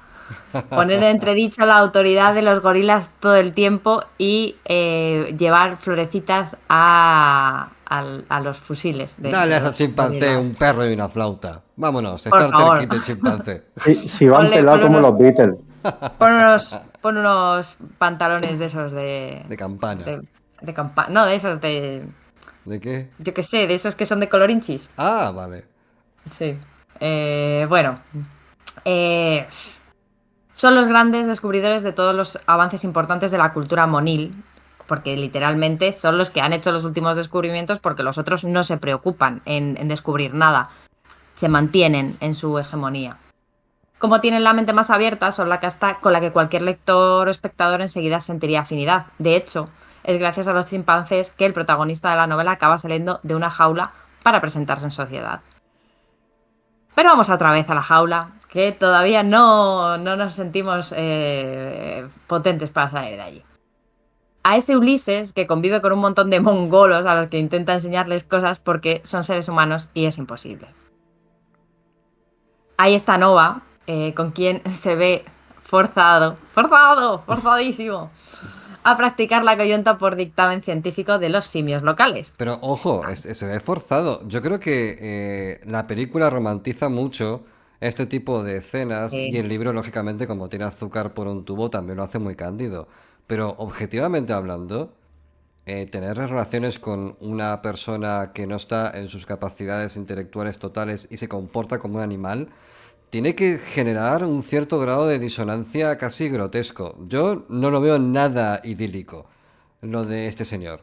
No, efectivamente, es verdad que desde un primer momento él está muy dirigido hacia Nova. O sea, él todo el tiempo quiere mantener una relación con ella. No una relación sentimental, quiero decir, sino establecer una relación con ella, enseñarle cosas. Bueno, todo esto que conllevaría claro pues enseñarle a un perro a dar la patita. Claro. Sí. Pero es claro, que... sí, no. Pero fíjate la disonancia. Eres un ser humano en un planeta de seres humanos mongolos con monos que son inteligentes y los monos consideran a tus iguales como animales. Claro, si nos ponemos puristas, lo que hace Ulises con Nova es bestialismo. Es zoofilia. Está todo mal. ¿Me quedo solo en este discurso o no? No, ciertamente está todo mal. No. O sea, ya no solo vamos a andar de puntilla. Ya no solo porque Nova consciente, evidentemente, no la fuerza en ningún momento, pero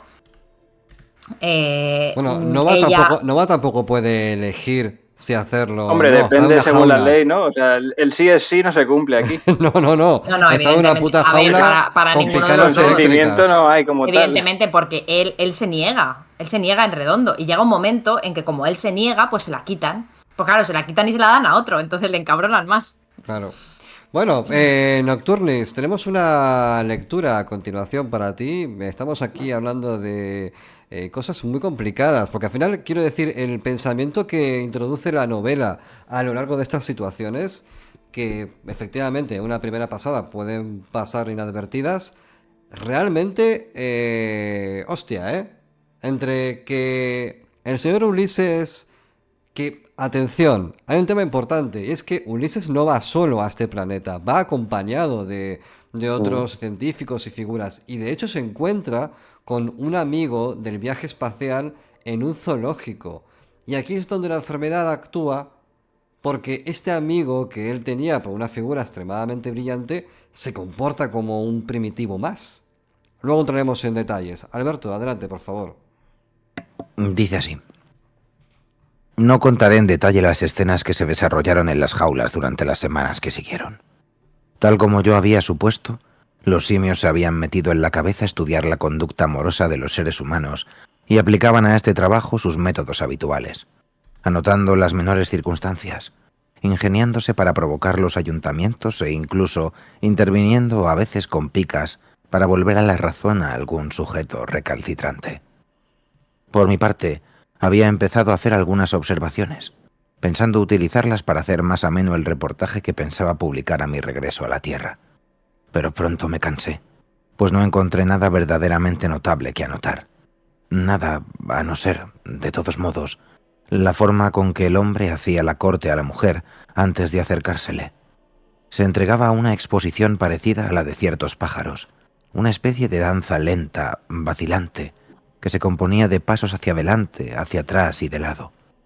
Se movía así en un círculo que se iba estrechando y cuyo centro lo ocupaba la mujer, la que se limitaba a girar sobre sí misma sin moverse de sitio.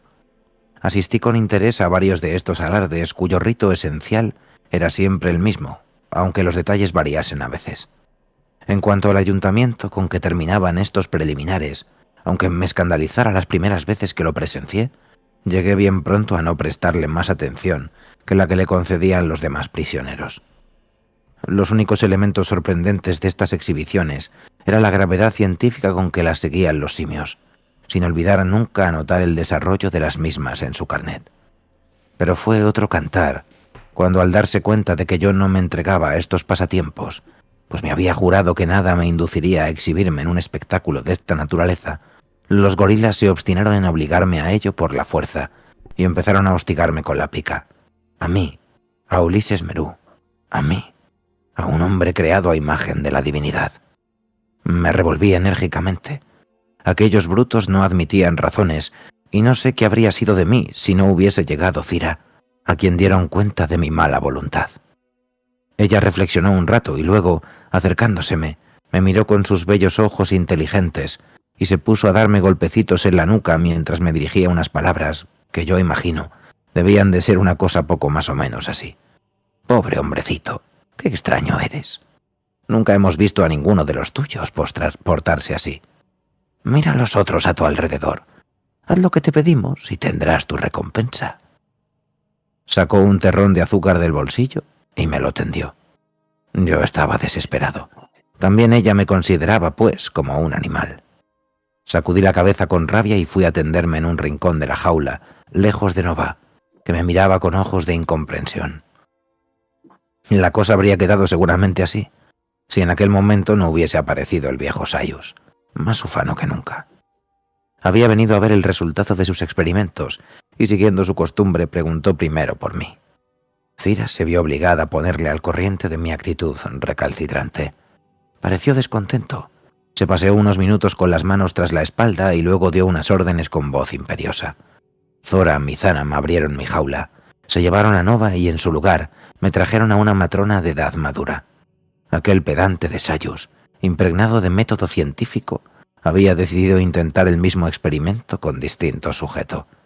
Esto no era lo peor, y la verdad es que ni tan solo pensaba en mi triste suerte. Seguí a mi amiga Nova con ojos angustiados. Vi con horror cómo la encerraban en una jaula de enfrente, dada en pasto a un hombre de anchas espaldas, una especie de coloso de pecho peludo que enseguida se puso a bailar en redondo a su alrededor, empezando la curiosa parada de amor que he descrito antes con ardor frenético. Tan pronto como me di cuenta del manejo de aquel bruto, olvidé todas mis sabias resoluciones. Perdí la cabeza y me conduje una vez más como un insensato. Estaba en verdad literalmente loco de rabia. Aullé y grité a la manera de los hombres de Soror. Expresé mi furor como ellos, tirándome contra los barrotes, mordiéndolos, espumeando, rechinando los dientes, portándome, en fin, de la manera más bestial. Y lo más sorprendente de este arranque fue su resultado inesperado. Viéndome portarme así, Sayus sonrió. Era la primera señal de benevolencia que me dirigía. Por fin había reconocido en mí las maneras habituales de los hombres y se hallaba nuevamente en terreno familiar. Su tesis triunfaba. Se hallaba en tan buena disposición que, incluso atendiendo una observación de Cira, consintió en revocar sus órdenes y darme una última oportunidad. Se llevaron a la matrona horrible y me devolvieron a Nova antes de que el bruto la tocara. El grupo de simios retrocedió entonces unos pasos y se pusieron todos a contemplarme desde alguna distancia. ¿Qué debo añadir? Aquellas emociones habían quebrantado mi resistencia. Sentía que no podría resistir a la vista de mi ninfa entregada a otro nombre. Me resigné cobardemente a la victoria del orangután, que se reía ahora de su astucia. Empecé tímidamente un paso de baile. Sí, yo, uno de los reyes de la creación, empecé a girar en círculo alrededor de mi hermosa compañera. Yo, la última obra maestra de una evolución milenaria, ante todos aquellos simios que me observaban ávidamente, ante un viejo orangután que dictaba notas a su secretaria, ante una hembra chimpancé que sonreía con aire complacido, ante 2 gorilas burlones. Yo, un hombre, invocando la excusa de circunstancias cósmicas excepcionales, completamente persuadido en aquel momento de que los planetas y en los cielos existen más cosas de las que ha llegado a soñar la filosofía humana. Yo, Ulises Merú, inicié alrededor de Nova, en la forma en la que lo hacen los pavos reales, la danza del amor. Es durísimo esto, ¿eh? Porque el tío de verdad tiene una serie de contradicciones y disonancias continuas a lo largo de la obra que dejan de relieve que no es una aventurita sin más. Aquí pasan muchas cosas y creo que por este motivo la obra es tan actual. Creo que en tanto en cuanto planteen este tipo de comportamientos y de choques culturales y de esa otredad y de ver el otro lado del espejo, la saga seguirá vigente porque estas ideas nunca pasan de moda. Respecto a la relación que tiene Ulises con Soros, hay varios aspectos a tener en cuenta. El primero es el world building, que ahora Joaquín seguramente nos va a poder ampliar bastante por el lado de los cómics, sobre todo que imagino que le habrán dedicado más tiempo, porque en las películas yo al menos no he visto gran desarrollo. Yo el desarrollo del lore a través de los cómics lo he pasado muy por encima. Realmente yo lo que me he centrado sobre todo es en la saga original, las diferentes líneas temporales que se establecen a medida que se va avanzando en la saga. A mí sobre todo lo que me parece interesante es que la necesidad económica de los estudios es lo primero que hizo que se agrandase este universo.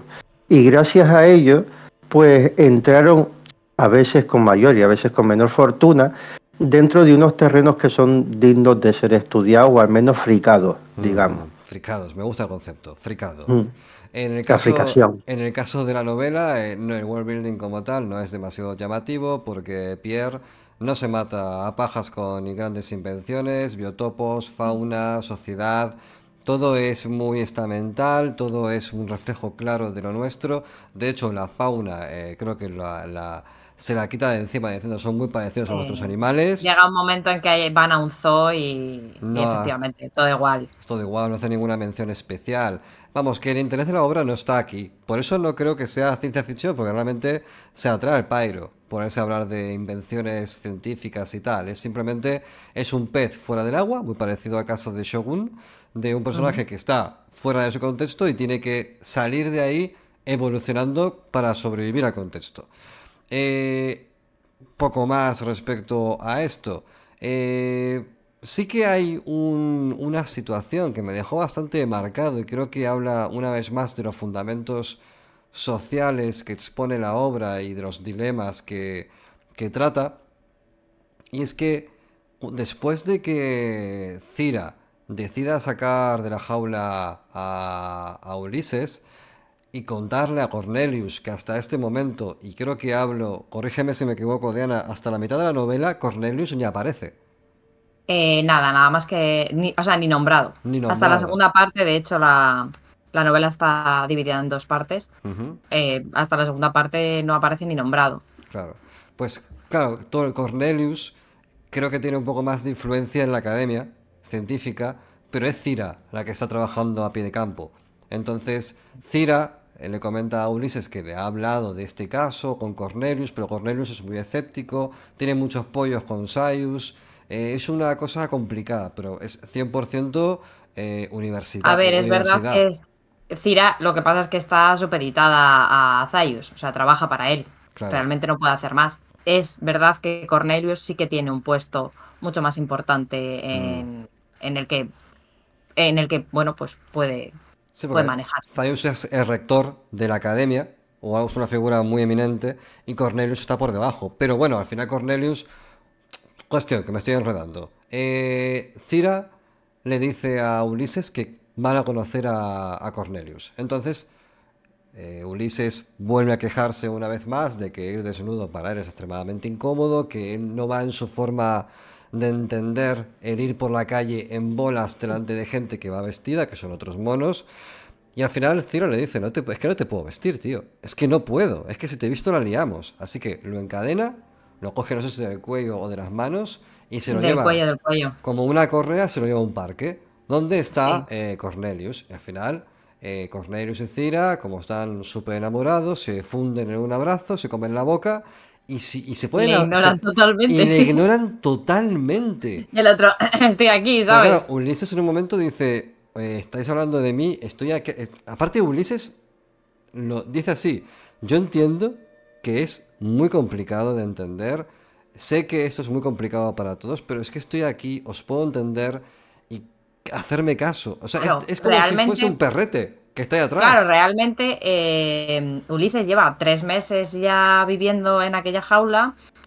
Desde muy al principio empieza a aprender algunas palabras del lenguaje monil. Ujú. Y es Cira la que aprende francés, porque bueno, recordemos que esta novela está escrita en francés. Sí, efectivamente. Bueno, la cuestión es que a partir de este punto, la obra, una vez entra Cornelius en escena, se acelera bastante, porque, como decía Diana, está dividida en dos partes. Una es descubrimiento de Soros y vida en reclusión, y luego, después de ese cautiverio, viene la parte de redención, entre comillas, en la cual Ulises se integra en la sociedad simio y el gran momento de la obra es, creo que en la película está, no recuerdo, pero la película creo que es un poco mierda, porque es como que están dentro de un auditorio, pero es muy chiquitito. Aquí no. En la novela, el auditorio es descomunal. Está todo lleno de gorilas, orangutanes y chimpancés. Y aquí es donde Cornelius va a demostrar ante el postulado de Zaius que Ulises sí que es realmente inteligente. A partir de ahí ya la novela os la tenéis que leer porque es muy cortita y vale mucho la pena. Entonces, hasta aquí, damas y caballeros, en la novela. Podemos saltar ya, si queréis, al cine. Joaquín, ¿qué nos puedes comentar al respecto? Pues que del mismo modo que para poder entender la Weyland Yutani antes tenemos que conocer a Peter, como diría el maestro Regino García, para poder entender la saga, sobre todo la primera del Planeta de los Simios, primero tenemos que conocer a Arthur P. Jacobs, que entró desde lo más abajo en los estudios, que creo que eran los de 20th Century Fox, desde lo más abajo, y después empezó a ser una especie de publicista donde llegó a tratar con personajes como Marilyn Monroe. El tío tenía grandes planes con esta mujer hasta que se murió. Y entonces volvió a ser publicista porque Se murió. todo... Sí, bueno, dejó de vivir. Vamos a no entrar en polémicas porque realmente un montón de barbitúricos, vete tú a saber, se tiró después por la... Bah, estaba muerta. La cosa es que eso le jodió muchos planes y el hombre siguió intentando salir para adelante con otros proyectos, pero la gran estrella, que era lo que principalmente hacía que los productores pusiesen las perras, se le había muerto. Entonces volvió a ser publicista, pero llegó a ver la novela antes de ser publicada, la de Planeta de los Simios, y dijo, esto promete. Y compró los derechos cinematográficos. Entonces, el autor se lo llegó a vender porque de hecho consideraba que esa obra era una obra de segunda fila. no pensaba que llegase a ser gran cosa, pero Jacob se lo compró, le compró los derechos porque obviamente era el autor del Puente sobre el río Kwai. Y eso podía tener su chichilla. Él fue yendo por todos los estudios, pero ninguno le dijo, vale, venga para adelante, porque había algo que les echaba para atrás, que era, le preguntaban, ¿esto qué van a hacer? ¿Personas vestidas de mono o monos haciendo de personas? Entonces le contestaban que iban a ser personas caracterizadas como monos y se les preocupaba que con la tecnología que había en esa época, la gente no se fuese a reír de la película. Y entonces ¿les parecía mejor? Realmente la otra opción todavía podría ser más graciosa, pero claro, vete tú a saber.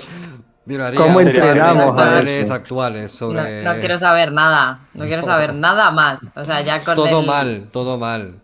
Ya con la noticia que ha pasado Alberto, yo ya estoy. O sea, yo ya estoy con lo que puedo soportar el día de hoy. Esa noticia la vamos a comentar. Sí, porque he pasado una noticia No. que... No.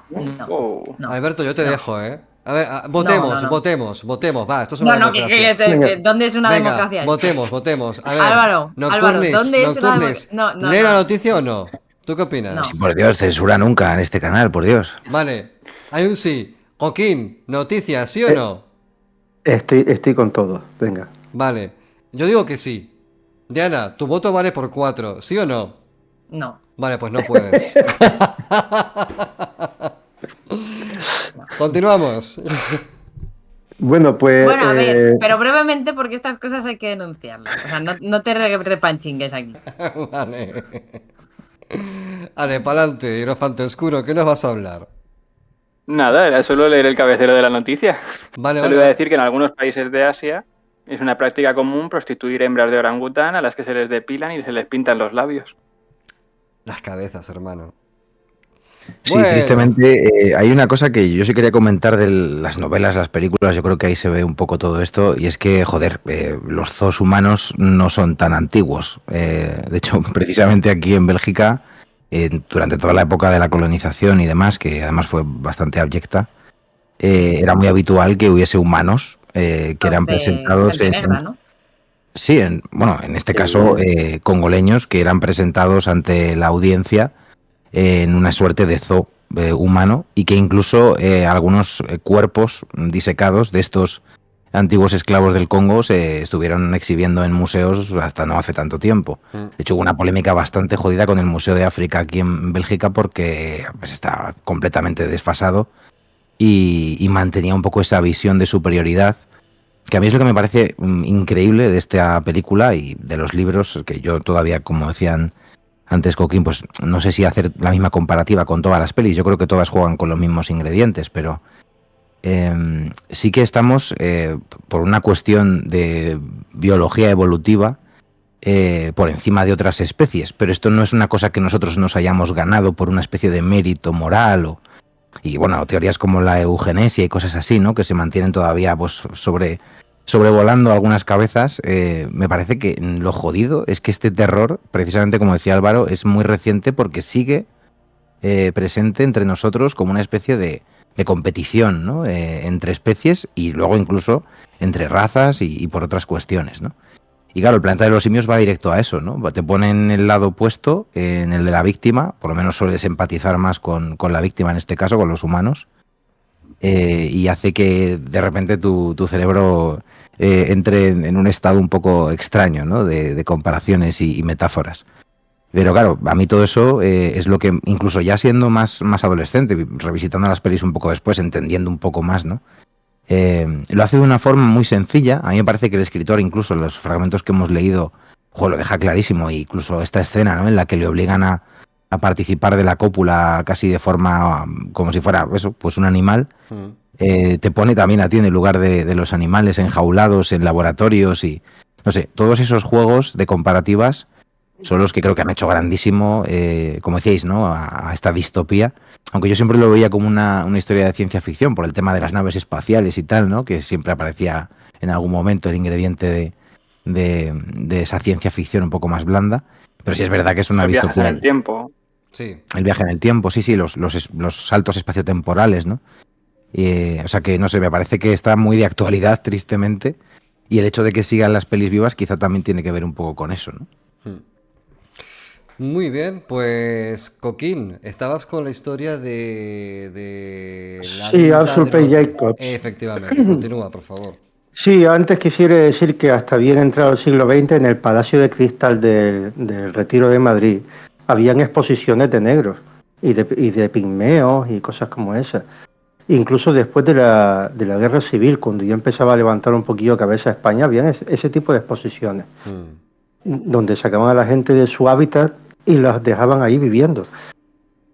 No hace tanto Hemos, tampoco de los freak shows tipo El Hombre Elefante. hemos sido Fíjate. tremendos como sociedad. De hecho, al principio de Freaks de Todd Browning decía eso, como que estas películas iban a dejar de hacerse y que la eugenesia iba a dar paso al fin de todo este tipo de Madre mía. diferencias genéticas que hay. Ujú. Bueno, a ver, si fuéramos capaces como sociedad de incluir a esa gente con pleno derecho y no ser unos grandísimos hijos de la gran puta, pues sí, evidentemente podría haberse la diversidad, pero como esa diversidad genética, pero realmente, al final, si nos vamos a dejar vivir, pues Dicho ello, Mm. continuemos con los derechos de los planetas de los simios. Vamos allá. Resulta ser que el hombre este y fue de estudio a estudio y siempre se encontraba con el principal problema que era ese, la duda de si podía ser creíble o no. Y entonces se encuentra con John Chambers, que era un pedazo de maquillador, que fue el que adaptó el maquillaje a la cara de los actores para hacer las pruebas de cámara, Mm. que después poder enseñar a los estudios. Quedaron muy bien, eran bastante realistas, lo que pasa es que le faltaba un detalle, y ese detalle era una gran estrella. Por suerte, Arthur P. Jacobs conocía al megaprotagonista, que ahora mismo se me acaba de ir de la cabeza, Charlton Charlton Heston. Charlton Heston. Y a Charlton Heston, cuando le enseñó el guión, dijo, me encanta, estoy pero del todísimo metido en esto. Y ya con este hombre ya tenían la productora de la 20th Century Fox, que gracias a eso en el 68 salió la primera película. Mm. Fue un bombazo por esos elementos, tenía un pedazo de estrella y además tenía un maquillaje que llamaba muchísima la atención. Pero a la hora de ser fieles a la obra literaria no iba a poder ser porque sería muy caro. Mm. Sobre todo el tema de la tecnología que se describe y tal. Entonces aprovecharon el decorado de una película de cavernícolas que tenían por ahí Sí, eso te y iba a decir yo. pegaron. Sí, que en ningún momento del libro se menciona que los simios vivan en entornos cavernarios. Cuando ves la peli, Claro. dices, ¿y por qué? ¿Y por qué? Si en el libro, quiero decir, me pasó después de ver el libro, pensé en la película y no entendía la razón, pero ahora que lo dices, me cuadra perfectamente. Y fíjate que es un detalle que marca la estética de todas las sagas de las Sí, películas, de todas. sí. Es decir, no llegan más allá de eso. Entonces, claro, la cosa rompió esquemas y sobre todo porque además era un buen comercial este hombre y cogía temas que estaban en boga de la sociedad del momento para poder incluirlas dentro del desarrollo de la trama.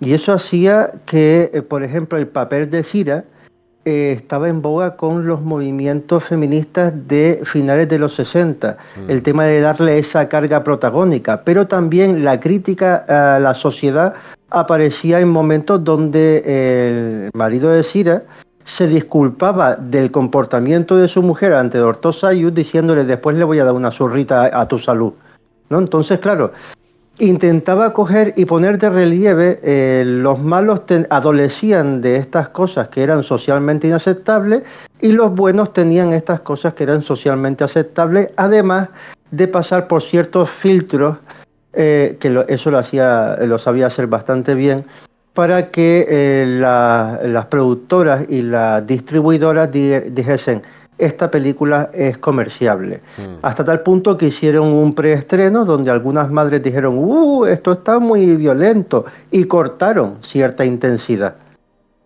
Me lo Eso creo. triunfó tanto que ya cuando termina la película, me parece que es muy parecido al final del libro, ya ahí ya no A ver, iban a dar creo, para más. te diré que el final de la película a mí me parece bastante mejor que el del libro. Es que el final de la película es muy bueno. Bueno, Claro, pero estaba Diana pensado para quedarse discrepa, pero es ahí. que a mí me parece tan impresionante el final de la película que aparte creo que la peli acaba ahí. O sea, está en la playa y acaba ahí. No hay más, ¿verdad? No, A hay una ver, reflexión, ¿no? Mm, Y el fin. final de la película se ha americanizado cuando estaba afrancesado. ya, bueno. Pero, Entonces, a mí el final del libro me parece mucho más guay. A mí el final del libro me parece mucho más guay. Porque tú empiezas a leerte el libro desde una perspectiva totalmente humana y todos los personajes son lo que tienen que ser para ti en tu puta cabeza. Perdón por la palabrota, que no venía a cuento meterla ahí, pero a mí me gusta. Y cuando finaliza la novela, dices, wow, qué equivocada estaba. Qué equivocado estaba. mm, Wow. Dices, wow, cómo mola. Entonces, quizás para mí es menos impresionante porque mi descubrimiento personal es mayor que el descubrimiento personal del protagonista. mm. Bueno, está bien. Está ¿Veis? bien. Respetable. Es decir, leeros el Correcto. libro, que es el en 3 horitas. Sí, es verdad que yo me lo leí en un viaje de tren. Oh. 2 horas y media creo que fueron, pim pam y hecho. Y la verdad es que se lee muy bien. Sí. No sé quién lo publica en España a día de hoy, no estará con alguna Uh, grande, imagino, pero no es muy complicado de conseguir y menos con la película recién estrenada.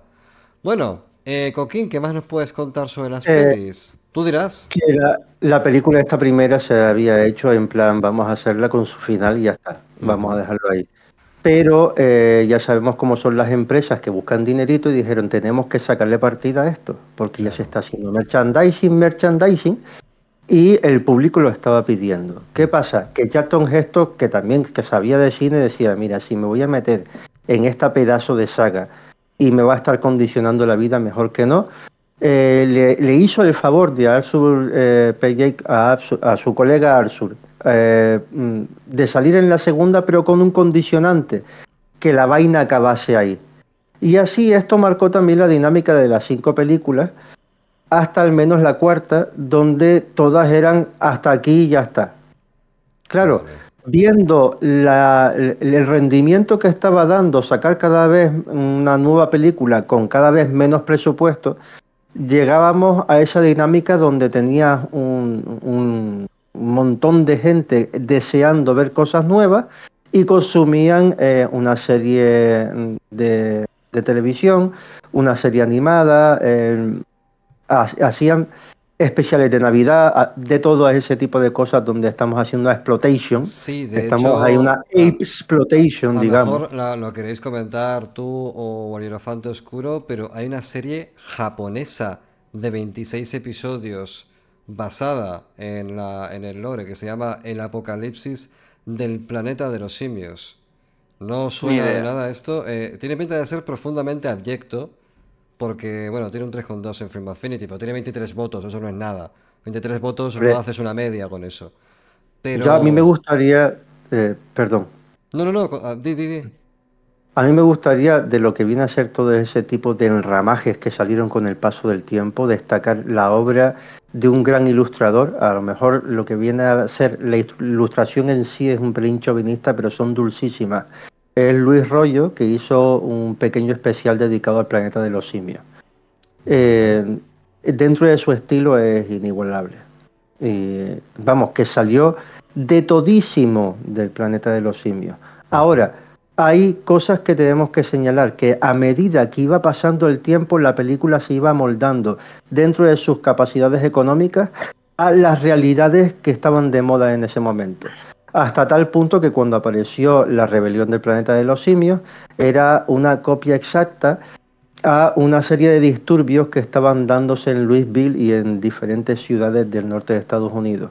Sí. Cuando se hizo la proyección en Barrios Negros, el público saltaba.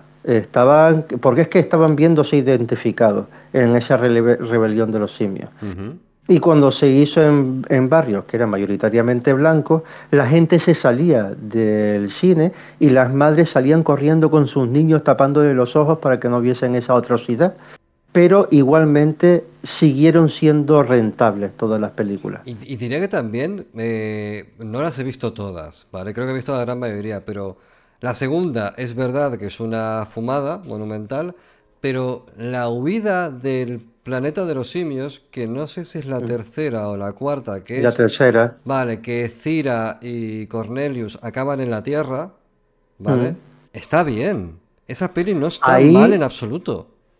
Ahí se lo curraron bastante dentro de sus capacidades económicas, porque cada vez, lo que te digo, le iban recortando el presupuesto, pero le dieron un nuevo inicio pretendiendo hacer que era la pescadilla que se mordía la cola, pero lo que realmente hicieron fue crear una línea temporal alterna a la que se planteaba en un principio. Ujú. Porque al principio de esa misma película, el marido de Sira dice que el primer simio en hablar era uno que se llamaba exactamente igual que el general Gorila de varias películas después, y de hecho igual que el general Gorila que aparece en esta última que se estrenó hace poco.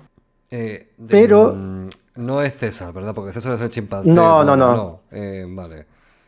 Antes lo dijimos Pero el nombre, creo, pero no recuerdo cuál. eso, de ellos dos, en ese viaje al pasado, nace César. Vale. Y ese es el que rehace Mm. ese nuevo inicio del planeta de los simios. Claro, tú pones esa cara porque conoces la de Más allá del 2011, donde César es el fruto de un experimento. Pero en la saga antigua, César es el hijo de Sia y su marido cuando llegan a la Tierra y paren a esa nueva criatura, pero la esconden dentro de un circo regentado por el grandísimo Ricardo Montalbán, que ese hombre para mí siempre será el de Star Trek. Khan, Es verdad, es verdad, es grandísimo verdad, es Khan, verdad, es verdad, es verdad. Sí, sí, sí. con ese pecho cabra al aire ahí. Toma. Sí. Pues el rollo es que pasa algo interesantísimo, porque mientras en la primera película son 2000 y pocos años los que pasan desde el momento de la actualidad hasta que se encuentran con esa realidad evolucionada, mientras en ese momento son 2000 y pico años con una religiosidad creada basada también en la ciencia, etcétera, etcétera, a partir de la tercera película se crea esa línea temporal alterna donde en 40 años la evolución crea un agujero de guión impresentable, pero tenemos que mamárnoslo como un inicio alternativo. Y Ujú. es que César no solamente tiene el poder de comunicarse mentalmente con el resto de los monos, de los simios, que han sido esclavizados porque por un extraño virus, vete tú a saber si lo trajeron Sira y su marido en la vuelta atrás, murieron todos los perros y gatos, se quedaron sin mascotas y esos simios semi-evolucionados se les llegó a coger como mascotas y además también como esclavos. Enseñándoles a hacer tareas como hacer peluquería, ¿Y a hacer los de conejos camareros. también los mataron? ¿A los Eso es conejos? lo que ¿No? no sabría decirte. No sé si hablaron de conejos o no ahí. Y claro, ese es el nuevo fenómeno que se crea donde se retuerce el lore y te da a pensar si realmente ese nuevo inicio es el que al final se termina derivando en el que vemos en la primera película. Pero vemos que no cuando llegamos a la quinta. Que es la batalla, ¿no? La quinta en La orden batalla por el cronológico. planeta Hmm. Vale, La batalla del planeta de los simios. 1973, ¿verdad? Ahí está, donde sobre todo ahí es donde se ve el reflejo de esos disturbios raciales que se daban en las calles a principios de los 70, Ujú. Iba una película por con año casi, ¿no? Más o iban a toda menos. hostia. Iban a toda hostia. Bueno, esa fue la última. Decir simplemente que todas las películas fueron rentables. Es verdad que la segunda fue un tropiezo a nivel de crítica. Y la cuarta y la quinta ya estaba pidiendo el culo Camposanto. En plan, entiérrenme ya porque no doy para más. Pero incluso en el peor de los casos, con una recaudación, con un presupuesto de 1,5 millones, recaudaban 9. Entonces la franquicia funcionaba relativamente bien. Sí que es verdad que la primera costó 6 y recaudaron 32. Como que al final la gente esta dice, "Oh, mira, o hacemos pasta de verdad o ni nos movemos del sofá". Y es verdad que a partir de la quinta dolía. Yo creo que es que también ahí había una necesidad de rentabilizar toda esa producción que se podía reutilizar buena parte del material, ¿no? De hecho, bueno, ya decíais que el tema de los decorados y bueno, también toda esa parte de maquillaje, yo creo que ahí había una necesidad de sacarle el mayor partido posible a todo lo que ya se había invertido. No sé si era una cuestión también práctica o si realmente había una intención, una voluntad de que esas pelis tuviesen alma, ¿no? Pero muchas veces pasa esto, yo creo, en Hollywood, que cuando puedes explotar la gallina del huevo de oro, terminas arrancándole el cuello. Ya, es verdad. Más luego Mm. las series por el medio, que hubieron dos. Sin contar las Sí. japonesas, sé que las japonesas no tengo ni idea ni de qué van, ni que vi un par de capturas y las he cerrado para no soñar muy jodido Y esta hasta noche. los cómics. De hecho, aquí está comentando en el chat Juicy Pay 616 que hay un cómic llamado King Kong en el planeta de los simios. Ah, Que sí, eso lo vine a ver hace poco. Imagínate, es como si fuese Gulliver, los ya, viajes de Gulliver en Chiquitolandia. un Eh, chiquitolandia. Bueno, vamos a ir cerrando la parte cinematográfica. Joaquín, ¿o quieres comentar algo más? Porque quiero que el Hierofante Oscuro nos dé también alguna pistilla que tiene Pero por por ahí. favor, pasa Al, que Hierofante tiene Oscuro, su ¿qué nos No, magia. quieres? yo la verdad es que Coquín lo domina bastante mejor. Yo tenía que, pues eso, comentar que Charlton Heston, pues eso, era un pedazo de actor, pero ya ha quedado claro. Y nada, encima de la película de Tim Burton ya hemos hablado. Yo poco más tengo que aportar aquí. Vale. Y bueno, a mí la verdad es que la que más me interesa es la de el origen del planeta de los simios, que también hemos comentado. Todo el tema de César, de toda la dualidad que entran, que van desarrollando, porque al principio César es criado como un hijo y luego tienes la dualidad de soy un hijo, soy una mascota, soy un salvaje. A Hmm, mí creo que la película que más me interesa de la saga ujú. y encima funciona por sí sola, pero ha dado pie a todo esto que ya llevamos, de hecho lo llevamos, fue una trilogía y ahora ha empezado otra trilogía. Sí, Estamos hablando ya de 6, más la de Tim Burton, más las otras anteriores. sí, sí, no, desde Es una luego. buena cantidad de pelis. Y aquí sí que se lo han tomado con calma, porque después del traspié, bueno, el de Tim Burton costó 100 millones de pavos y recaudaron 362. No me parece mal a nivel comercial, pero puedo entender que la crítica le diese por todas partes. Pero a partir de ese momento han ido a peli cada 3 4 años, que me parece un tiempo genial para pararte y decir qué quiero hacer con esto. También porque al final las ideas con esto es como... Es muy temático, ¿no? Es como un western, es como una película de zombies, una película de monos. Llega un momento que tus narrativas No no son son ilimitadas. monos. Bueno, son simios, son monetas. Así que vamos a chapar ya. ¿No comentas nada más, Hierofanto Oscuro? ¿Te quedas ahí? Ah, bueno, pues por Ah, no hay a bueno. saco, No, pero no, pero ¿cómo te gusta, como ¿Cómo solo te de comentar la gusta? noticia ya casi, casi me echan, pues nada, ahí lo dejo. Que busquéis. Sí que es cierto Hay, que zoofilia con monos es bastante complicado de encontrar, y sobre todo si buscamos penetración, pero Ah, vale, lo no voy a sé dejar ahí. por qué he dicho nada, así que vamos a hay irnos ya. Joaquín, sí, un pequeño detalle. sí. En la nueva saga, la primera es súper interesante, da un inicio súper justificado a esa distopía que se crea después, pero el resto de las películas hay momentos donde realmente dejo de ver a los simios Ujú. y terminan entrando, es lo que yo llamo el efecto series de instituto, donde entran siempre dentro de esos lugares comunes donde ya ahí dejas de ver si son nazis, si son monos, si son antoñitos o si son bichos de una comuna. Hmm, Realmente ese factor no hay que perderlo. ya. Porque si no, ya empiezas en el momento bostecito, tal, vamos a ver si pasamos por este tramo y empieza la acción y terminan siendo películas de acción. Y realmente el planeta de los simios no debería serlo. Yo creo que no, de hecho, la novela lo que impone como tono es sobre todo la distopía, sobre todo el contraste social, el pez fuera del agua que hemos comentado muchas veces, y pensar que es una historia de aventuras creo que es un error de concepto. Creo que no deberían ir por esos derroteros, pero incluso si van por ahí, me seguirían pareciendo interesantes, porque seguiría existiendo la dualidad y la otredad. Y me quito las gafas de pasta porque al fin y al cabo hablamos de películas de monos. Así que vamos a chapar ya, damas y caballeros. Hierofanto Oscuro, ha sido un verdadero placer, como siempre, tenerte con nosotros. Coquín Artero, gracias por iluminarnos en este camino a través de la producción cinematográfica de esta saga. Diana Soriano, gracias por tu presencia que nos da luz en la oscuridad. Y Nocturnis, te doy las llaves de la torre para que hagas los cierres ceremoniales. Pues ya sabéis, comentad, compartid, dadle al like y voy a leer una breve frase para despedir como suelo hacer y después los que quieran no se vayan, que luego seguiremos con un De Profundis en rol y lectura en directo. En este caso, bueno, la frase es yo creo que emblemática a su manera del planeta de los simios y dice: desde aquí arriba todo parece diferente. El tiempo se alarga, el espacio es infinito. Aplasta el orgullo de un hombre. Y me siento solo. Eso es todo. Díganme, ¿acaso el hombre, esa maravilla del universo, esa gloriosa paradoja que me envió a las estrellas, sigue luchando guerras contra su prójimo?